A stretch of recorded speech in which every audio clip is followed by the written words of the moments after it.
মক্কায় আর থাকতে পারতেছেন না, এমন অবস্থা যে কোনো সময় আল্লাহর হাবিব সাল্লাল্লাহু আলাইহি ওয়াসাল্লামকে হত্যা করা হবে। আল্লাহ তাআলা আল্লাহর হাবিবের জন্য নতুন জায়গার ব্যবস্থা করে দিলেন, তওবা কিংবা তাইবা, যেটাকে আমরা মদিনা বলি। তিনি মদিনায় গেলেন, আবার রাসূল সাল্লাল্লাহু আলাইহি ওয়াসাল্লামের হৃদয় প্রশান্ত হলো। কিন্তু মদিনায় যে তিনি কাবাকে মিস করতে আরম্ভ করলেন। আল্লাহর হাবিব সাল্লাল্লাহু আলাইহি ওয়াসাল্লাম নবী হওয়ার পরে টানা 14 বছর কিবলা ছিল কিন্তু বাইতুল মাকদিস।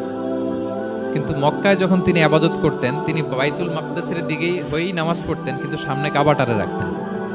কথা বুঝতে পেরেছেন?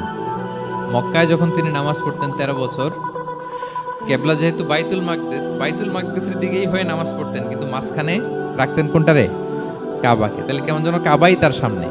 আচ্ছা, কিন্তু মদিনায় যখন গেলেন, এখন তো আর সুযোগ নাই। কাবা একদিকে, বাইতুল মাকদিস আরেক দিকে, এখন কাবাকে আর সামনে রাখা যাচ্ছে না। মিস করতে লাগলেন কাবাকে। আর প্রত্যেক নামাজের পরে আকাশের দিকে তাকায় থাকেন, ইস আল্লাহ যদি আয়াত নাজিল করে আমার জন্মস্থান যে মক্কা, আমার পূর্বপুরুষ ইব্রাহিম আলাইহিস সালামের যে ওই কাবার দিকে যদি কিবলাটা ঘুরাই দিত, কতই না ভালো হতো।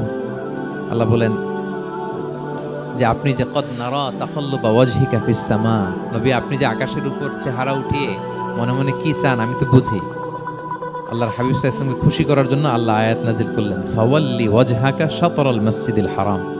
নবী হ্যাঁ, আপনাকে খুশি করার জন্য নতুন বিধান নাজিল করলাম। এখন থেকে, ফ্রম রাইট নাও, আপনি যখনই নামাজ পড়বেন এখন থেকে কাবামুখী হয়ে আপনি সালাত আদায় করবেন।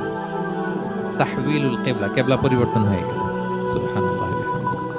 আপনারা মসজিদে নববীর পাশে মদিনাতে একটা মসজিদ দেখবেন, এটাকে বলে মসজিদ যুল কিবলাতাইন।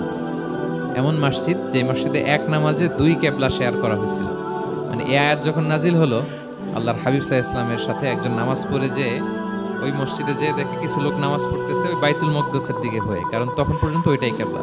তিনি নামাজরত অবস্থায় এদেরকে বললেন যে তোমরা তো জানো না এই মাত্র আয়াত নাজিল হয়েছে, কিবলা কিন্তু আর ওই দিক নাই, ডাইরেকশন চেঞ্জ, এদিকে হয়ে যাও।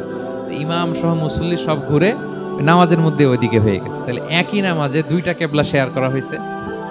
ফলে তখন থেকে মসজিদের নাম হয়ে গেছে মসজিদ যুল কিবলাতাইন, 2 কিবলাওয়ালা মসজিদ। তাহলে দেখেন, আল্লাহর হাবিব সাল্লাল্লাহু আলাইহি ওয়াসাল্লামকে খুশি করার জন্য আল্লাহ তাআলা কিবলা চেঞ্জ করে দিয়েছে। সুবহানাল্লাহ বলতে পারলেন না?